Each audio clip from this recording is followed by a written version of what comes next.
G'day everybody, welcome to another episode of the Knowledge and Mileage podcast. I am your host, Kris Gethin, the CEO of Caged Muscle, co-founder of Gethin Gyms. And I am here again to join you for another episode where we go through all of the details and tips and hints and extras of the 8-week hardcore video trainer reboot that is currently on cagedmuscle.com. The first 8 episodes are dedicated specifically for those people following this program, and I'm here to help you along the way. Now remember, if you like this podcast, please do subscribe, please do leave a review, and please do share with others. If I get a good response, then hopefully you'll give me the purpose to continue to do this day after day, week after week. Anyway, let's get straight into it. So now all the people who started this program at the very beginning when we launched it would be at the end of week 4 right now. My girlfriend is doing this program. I know she's raising her hands in the air, and I'm like, not so fast. The next 4 weeks are going to get tough. I'm not going to sugarcoat it for you. I don't want you to live in denial. It's going to be tough.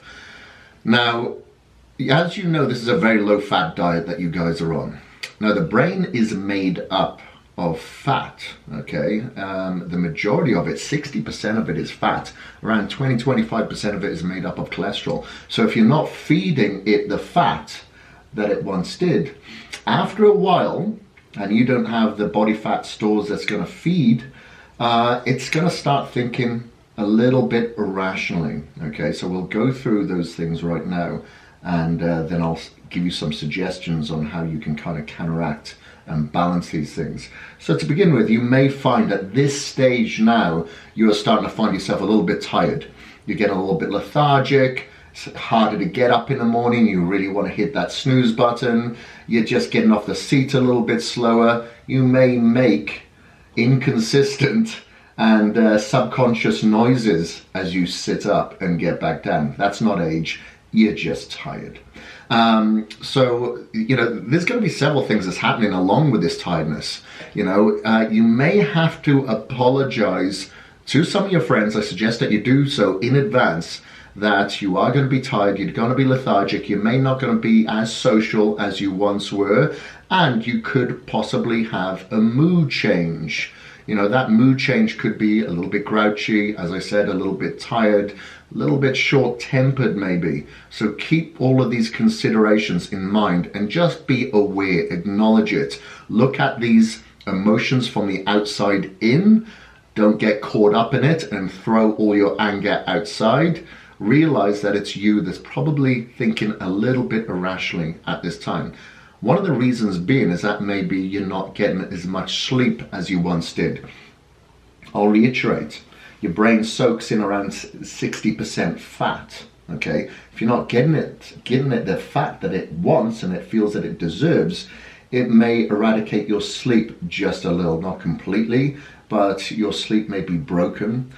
So that's why you're going to feel a little bit more tired during the day. Possibly. It doesn't happen with everybody, but it is very common. If you find that you're not sleeping as good as you once would, chances are it's because you're just very low on your fats now. That's why I do suggest that you do supplement with fats as well. I like to take an oil called Wiley's, and they do a very good high EPA, high DHA fat, so that's a possibility that you can supplement with. Don't overdo it. Once in the morning, once in the evening is fine. So keep an eye out for that. Now, don't make large decisions on a program like this. So, especially when you're in a possible emotional state. So if you're feeling a little bit frustrated, angry, depressed, overall emotional, don't make any large decisions that may count on your business, that may break up a relationship, or when you get into any sort of heated argument, you may feel that you're a precursor to, increase the temperature of that argument even more. So keep this in mind. So I've always been very conscious when it comes to my business and when it comes to my relationships, that I don't make any vast decisions that may be coming out of emotion. I'll try to, dwell on it for about 24, 48 hours and then think about it a little bit more before I give my final answer and say or further that discussion. So, it's been a while since I've done one of these sort of diets, like a contest diet or anything like that. So that's probably why I'm still in a relationship today. Right, and RLS is quite a real thing, restless leg syndrome. You think about it, you're doing double cardio. You should be up to about 35, 40 minutes now as of next week. 40 minutes in the morning, 40 minutes in the evening. That's a lot. That's a lot on your legs, particularly if you're hitting the Stairmaster. When you're hitting the Stairmaster, obviously it's in your glutes, your calves, your hamstrings, your quads, and it's taking all of your body weight up over those steps twice a day, every day, and you have legs to hit during the week. Your legs are constantly tired, in a total state of recovery and getting broken down the entire time. It's very common for you to get restless legs. So, when you're trying to sleep at night, they may feel completely numb and tired, but they're restless at the same time. This is going to be a common factor. These are all things that your body and brain does to protest because it doesn't want to go through this type of arduous tasks to get into shape. Okay, so keep that in mind. What I like to do is stretch out my hamstrings a lot because that's the area that generally tightens up, and my flexors and my quads, but I'm always stretching my hamstrings through both static and dynamic stretching. So maybe give that a go and make sure that is part of your routine a couple of days. You may find yourself out there hitting cardio in the mornings around the streets, but you can smell pretty much every breakfast, and you can identify every breakfast coming from every neighbor's house. And that's because your smell will be heightened now. Your sense of smell is heightened because you're craving. You're generally going through these cravings, and your body just wants to seek out any sort of food that it knows that is probably unwarranted on this program, and it'll lead you to it. That is the senses of, our primal instincts. The animals, they sniff out their food. And if you are low on calories, but your body really and your brain wants those dense calories, then that's what it's going to do. It's going to sniff those calories out, okay? So you're going to have to, again, acknowledge that, be aware, be present of that, but don't go into a neighbor's house and start eating their bacon and eggs. It's not yours, and it's not going to look good on your after pictures. So, what can you do to eradicate or control these things? Well, as I said, number one, you need to be aware. You've got to be aware and be present. Don't be in denial, and be prepared. These things are going to happen. You're going to be tired. You're going to be grouchy. You're going to be short-tempered. Now, as I said, if you are one of these people that have never done a program like this before, this could be quite surprising, quite shocking, and particularly for those around you. Okay, so when I dieted down for the very first time in front of my girlfriend, who we've only been together for a couple of years now, it was quite a shock for her. She'd like to go out and do things, and I'm like, I have to be in bed by 9 p.m. I got to get my food ready for the next day. I got to be up at 4 to hit my cardio. It was very hard for an outsider to kind of understand, which is completely logical. We think that our world is completely normal and everybody's abnormal, and vice versa. So go figure. So you have to kind of explain your purpose and the reasoning and the side effects that goes with this to people around you, so they understand instead of just pointing fingers and making frowny faces at you. So I would suggest that you really increase your fiber intake to make sure that you do ward off hunger. And obviously, if we're eating a lot of foods that are high protein based, you may find yourself not getting enough fiber in you anyway, but it really does help cleanse out your intestines. You know, you get a lot of proteins and amino acids blocking up your intestines. Your muscle protein synthesis isn't going to be as regulated. You're not going to absorb the foods that you need to, not only from your macronutrients, but your micronutrients, your vitamins, your minerals, the ones that really count. Okay, so make sure that you take a fiber supplement. I like to take a psyllium husk. I like to take a glucosamine.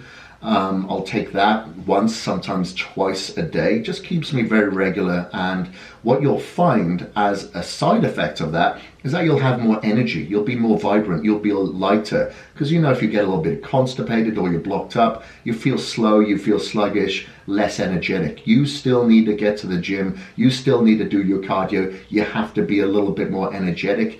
You know, 99.9% of us have full-time jobs. We have careers we have to take care of.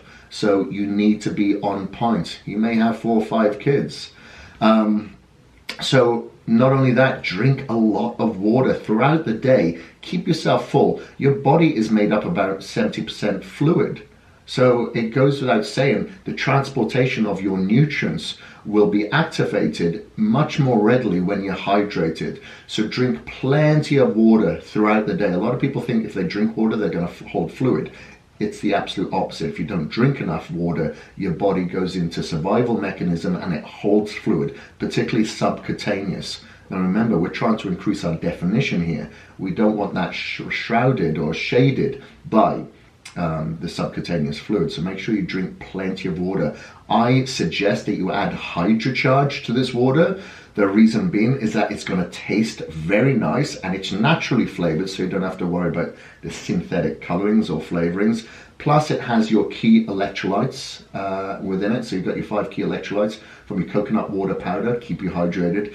And you also have your Spectra blend of antioxidants. So you want to beat off the free radical damage, obviously, that's, you know, polluting us around our body, especially when we're active. But number one, you want something that tastes good to keep you away from those cravings and give you more energy. You know, you want to make sure that you are vibrant, not always just running on vapors, because this program's hard enough as it is. Lastly, oh no, I got one more after this, but stay busy. A lot of people in these programs think that gives them the free calling card to go do nothing, to be complacent, to be lazy, to take time off. Bullshit. You should do the opposite. You should increase your activity, your mental activity particularly. So I'll notice whenever I used to diet down for a competition or for photo shoots or for a video series, I would always make myself even more busier, because the last thing that I wanted to do was think, oh, I'm tired, oh, I'm hungry. Because as soon as you start letting these voices out, they start seeping into your pores and they become you. You don't want that to be you. Who wants to be around a person who's always complaining to others? Because chances are, as soon as you start complaining to yourself, then you need a voice box. You want to, you know, bounce it off other people. No one wants to be around that guy. So I've always liked to get myself extremely busy. I'd be on the computer like 4 o'clock in the morning before hitting my cardio, and I wasn't getting off until like 8:30, 9 o'clock in the evening. But that just worked for me. It stopped me from thinking about, God, when's the next meal? God, what, you know, I'm so tired. Because that happens, but you'll find your brain, when it's activated, it releases the endorphins, it gets you more energized, your adrenal glands start firing, and you'll actually activate your body and your brain that much more efficiently. So don't even think, okay, it's the weekend, I can just sit in my ass. No, chances are you'll sit on your ass, your popcorn that's at the cinema will start calling you. You'll go there, you'll go to the local food store and get yourself ice cream, and you know, it's just going to drive you insane, and you're going to hate life even more. Stay busy. Lastly, keep your meals regular. A lot of people follow the If It Fits Your Macros program, which is absolutely fine, except obviously you need to make sure that those macros are clean.